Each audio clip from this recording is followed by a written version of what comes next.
Hello, everyone. My name is Mark Lupo, and welcome to the Georgia Defense Industrial Bases session on NIST 800-171, Revision 2, DFARS, and the journey towards CMMC. For the next few minutes in our time together, we're going to be discussing some of the recent changes that have come up regarding NIST SP 800-171 and how that is going to impact the defense industrial base supply chain. This session is led by the Georgia Department of Economic Development. They established the Georgia Defense Industrial Base Task Force to assist businesses that are dealing with Department of Defense within Georgia to strengthen their cybersecurity infrastructure. Georgia Department of Economic Development is partnered with the Technology Association of Georgia and the Georgia Cyber Center, along with other partners across the state that are all focused on helping the defense industrial base get ready for the changes that are coming and that have come to the cybersecurity requirements in dealing with Department of Defense. So we'll just jump right in. Again, this will be related to NIST SP 800-171, some of the changes that came out in the DFARS 252.204/7012 interim final rule released on 29 September. So as you are aware, the primary trigger for the compliance requirements under NIST SP 800-171 is this DFARS clause, Defense Federal Acquisition Regulation Supplement 252.204/7012. What happens is that this clause is embedded within a contract, and these days it is pretty much in every Department of Defense contract. And when it is there, if the contracting companies that are bidding on that contract and the contract requirements expect that those companies are going to be dealing with a certain type of information, that triggers then the compliance requirements under the National Institute of Standards and Technology Special Publication 800-171. And we're in revision 2 of that. And we're going to get into some depth on each of these. So when that clause is present, the 7012 clause, there's a particular type of information that would be referenced in the contract solicitation called controlled unclassified information. That controlled unclassified information is this: data created, possessed by or on behalf of the federal government. It's not classified, secret, or anything, but it is required or allowed to be protected by law. And so back in 2010, the controlled unclassified information kind of definition was released in an executive order. So this type of information, and it is deemed, and you'll hear it referred to as CUI, but it is deemed by the federal government and Department of Defense as CUI. They are the ones that will determine what information is or is not considered CUI. Whenever that is referenced in a contract, and if the contracting company is expected to either store, process, or transmit CUI, then they are expected to comply with 800-171. So this is somewhat of a daunting process to become compliant if a company has not already. So that's why we want to be sure that you are aware of what has changed in the recent months. Now, you will also hear a term called controlled or covered defense information. So then you have CUI and CDI, but covered defense information is somewhat analogous to CUI. I mean, they reference pretty much the same thing, where CUI is really federal government wide That terminology is used federal government wide. CDI, covered defense information, is by Department of Defense. So CDI is essentially CUI within the Department of Defense. Just another one of those terms to be familiar with, which you will hear and see referenced in some of the information related to the topic today. So what is 800-171? What does it expect? There are 14 families of security requirements within 800-171. And these families are kind of like categories of security requirements. This are those 14 security families identified. So you get everything from access control, awareness and training, all the way over to physical protection, personnel security. You can see that this is not strictly related to digital data. This is also for physical type data, maybe printouts, could be schematics, it could be models, anything that is used in fulfillment of the contract, and that information is housed in non-federal systems. So it is housed on either the contracting company's servers, or they are transmitting across, whether it's email, they're storing some of that information on their own computer systems. That's when this really becomes effective, 800-171. So you have these 14 families of security requirements. Within these 14 families, there are 110 control points. These are the actual tasks, the practices within the company that must be complied with in order to reach the standard. Again, this is pretty daunting, 110 control points that a company must comply with. There is what's called a system security plan required, as well as a plan of action and milestones. System security plan is really just a documentation of how the company is complying with these 110 control points. The plan of action and milestones were referred to as the POAM. The POAM is the kind of the plan of action for the company in complying with certain control points that maybe they are not fully up or have complied with at the point in time that the assessment has been completed. So they do the system security plan. They identify which control points they have complied with, which ones that they're still needing to work on. And then the plan of action and milestones details out how that company is going to reach compliance on the remaining control points. Both of those are essential in what we will be talking about here in a second. In the breach, how the company goes respond in the event that they are breached. So this is a system security plan template that is released by NIST, National Institute of Standards Technology. You can do a quick search for NIST system security plan. This link will come up. It's a Word document, it's 20 pages in its base form.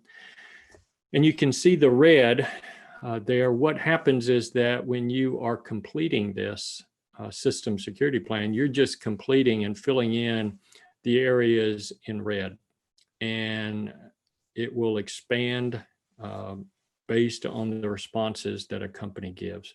But this system security plan is a requirement now to have in place, addressing each of these 110 control points. There is this second Word document, the plan of actions and milestones, the POAM. Again, this is just a single page, and you can do a search on it. It's on the same page, the website within NIST that the SSP is. Just download this. You can see what are the weaknesses, what was the control point where a company was not compliant, who's going to be responsible for that, how much is it going to be, how much is going to cost estimated in order to become compliant, and what is the scheduled completion date. That column, the scheduled completion date, very, very important to be as accurate and realistic as possible in completing the POAM, because that date potentially is going to be used in the contract when contract award is made, if it is made, depending on the progress toward completing the 110 control point. All right, so what happened on 29 September was that the DFARS 7012 clause went through a revision, and it was the updated revision was released for public comment on 29 September. 60 days for public comments, and then on 30 November, it is going to automatically go into effect. So starting on 30 November, contractors will not be eligible for new contracts. And this would include task orders, delivery orders, or options on existing contracts, unless a basic self-assessment has been completed. There's a scoring mechanism we'll talk about, but a scoring mechanism has been calculated. The score is then posted on this new site called the Supplier Performance Risk System, SPRS. You'll hear it referred to as SPRS. So under this new rule, you're going to be required, defense industrial base contractors, whether a prime or sub, will need to conduct a basic self-assessment of their compliance with NIST SP 800-171 and complete the scoring. The max score that you would get for the assessment is 110. So for every one that you complete, every control point that you are successful in compliance, you get 1 point added for a total score of 110. And that sounds easy enough, but what you also want to consider, and these are the 110 control points, but what you also want to consider is that not only are you just getting 1 point for every control point that you're compliant with, there also are subtractions from 1 to 5 points based on which control points you're not compliant with. So in this matrix, you can see across the top from AC, that first row, AC all the way to SI. These are the 14 security families. And these colored boxes are the 110 control points and the control points that align with each of these security families. You can see that the red ones in the legend below, the red ones, if you're not compliant, each one of those control points is a -5 points. The gray -3, the yellow -1. So as you kind of work through the scoring mechanism, you want to keep in mind that even though you are getting 1 point for every control point you are compliant with, these negatives are out there. And you could be, one estimate was you could be 80% compliant with 800-171, have not completed some of these larger 5-point penalty control points, and still have either a negative or a 0 score. So it really, this can help guide you as to which control points you want to be focusing on in order to achieve that score. So DoD expects that from the point at which you have gone through, done your basic self-assessment, got a score, loaded that to SPRS, that it is going to take DoD approximately 30 days in order to get that score where it will show on SPRS. So it is so important to submit your assessment as soon as possible. So let's think about this. If 30 November is the activation date for this new one, what contracting officers will do when a company has bid on a contract that falls within the requirement with CUI, they're going to go to SPRS. They're going to look and determine whether the companies that have bid on that contract have a score within SPRS. So if a company is coming up for a bid award in December, say, or 30 November, if they are already in the process or they have a contract that will be coming up very soon, then the score for the basic assessment needs to be loaded on SPRS. It should have been loaded by the 31st of October in order to be current. Now, granted, this is all a new system, so there could be some delays, but as soon as possible, companies want to go ahead and get that score into SPRS. If a company is not compliant with all of the 110 control points, the expectation is that they will be 100% 171 compliant based on that written plan of action and milestones POAM. So a company that has submitted their score, they're not at 110, they need to have that plan of action with a realistic date of when they will be 100% compliant available for that contracting officer. There is the potential that contractors are going to need to update their self-assessment more frequently than every 3 years, but the base right now requirement is that it will be every 3 years. Kind of depends on what the contract wording, how it is stated. There possibly will be within the contract a date more frequent than every 3 years, depending on the type of contract that is awarded. So just something to keep in mind, but every 3 years is the requirement. And we also want to be considering, I mean, this basic self-assessment is being conducted by really you, the company itself. It's not a third-party requirement like CMMC is. This is for the base self-assessment. The company is doing the assessment themselves.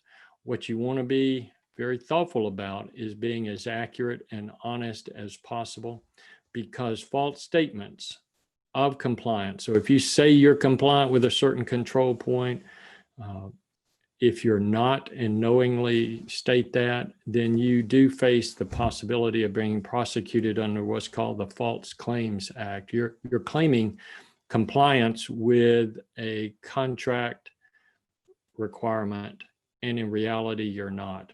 And there have been multiple instances already where these false statements have been identified. The contracting company has lost the contract, and then Department of Defense, federal government, then come after the company under the False Claims Act. So definitely want to be thoughtful and as honest as you possibly can be when completing any of this information.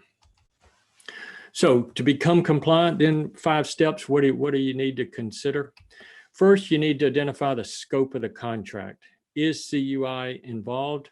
And if it is, will you be housing, transmitting, processing that information in the fulfillment of the contract? If you are, then what you need to be doing is completing this basic self-assessment, getting a score, posting that assessment on SPRS. At the same time, what you're doing is completing your system security plan if you haven't already, and you're clarifying your POAM in order to document when you will be 100% compliant. And then you just need to be monitoring for ongoing compliance requirements in either the contract that you have just been awarded or future contracts that you may be bidding on, and changes that might be occurring within that system. There were, in this interim final rule released on 29 September, there were 3 additional DFARS clauses that were defined. 7019.252.204-7019, 7020, and 7021. So you're going to see these starting to populate within contract solicitations, RFPs that will be coming out once this interim final rule passes through the public comment period, which we're expecting to be 30 November will be the end. So coming 1st of December.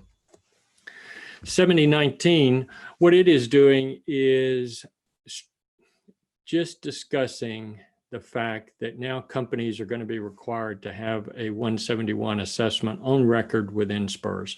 So if you see 7019 within a contract solicitation, that should be a flag for you to let you know that you need to have a score on your basic self-assessment within SPRS in order to be compliant. It also gives some general guidance on the assessments. 7020 is, in addition to the basic self-assessment, there is a medium and a high advanced assessment. These will be conducted by Department of Defense, so it would be almost a third-party assessment of your system. 7020 would be embedded within that type of contract. It also, this DFARS clause goes into the subcontractor assessments that will be required in order to fulfill that contract. So again, this is not just for primes. Everything we're talking about, this flows all the way through the supply chain for that fulfillment of the contract. 7021 is when we start bringing up the terminology related to the cybersecurity maturity model certification requirements. So you will see 7021 in there, and that's going to prompt a CMMC level to be identified for the duration of that contract. So a lot of information, a lot of changes that have happened just in the past 1 to 2 months on these expectations. Okay, so CMMC, just a couple of comments as far as how the new changes relate to your pursuit of CMMC compliance. So we know there are 5 levels within CMMC. Level 1, 17 practices that are identified. Most of these are coming from or based upon the 800-170, some of the 800-171 compliance requirements. You can see level 3, you have 130 practices. So if you, Katie Arrington recently said they expect about 60% of the defense industrial base companies to be required to have at least a level 1 within the next 5 years. About 30% will be level 3. You can see that if a company is dealing with CUI or CDI, they are required to be at a level 3.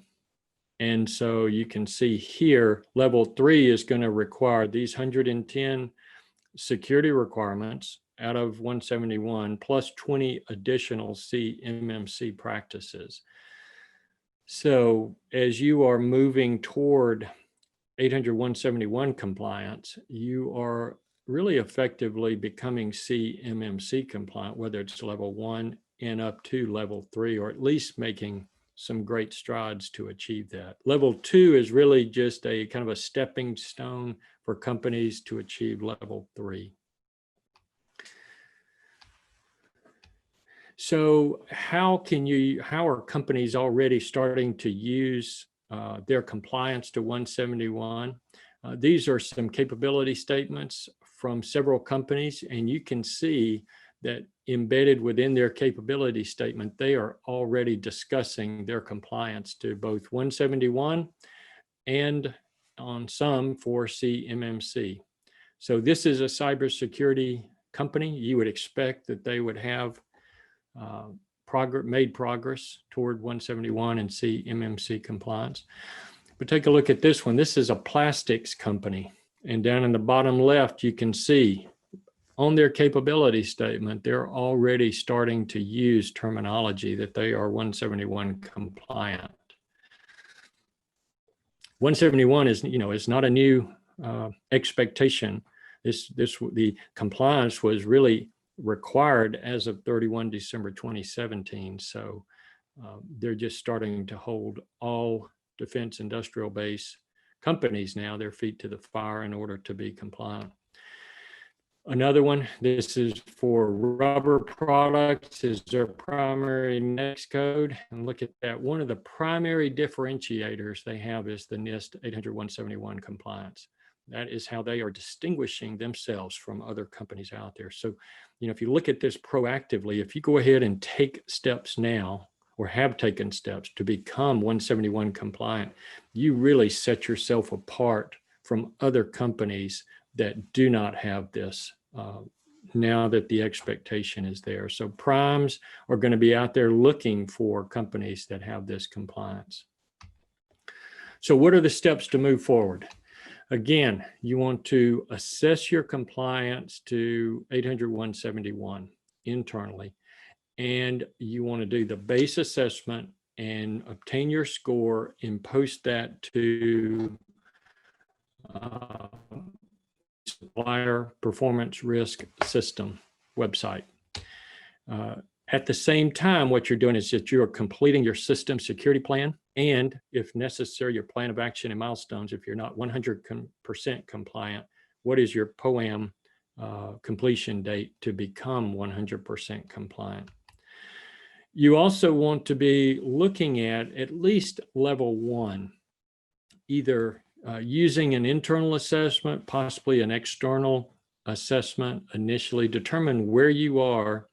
So if you've not made any progress or very limited progress on your 800-171 compliance, one thought would be, well, look at what are those practices within CMMC level 1 that correlate with the 800-171 requirements. Work toward and prioritize that CMMC level 1 compliance, those practices, and at the same time, that's helping you become 171 compliant. Move to comply with all of those level 1 requirements. They're going to help you kind of prioritize which of the 171's practices or control points that you want to tackle. And then at the same time, you're becoming level 1 compliant. You probably want to consider having an external assessment,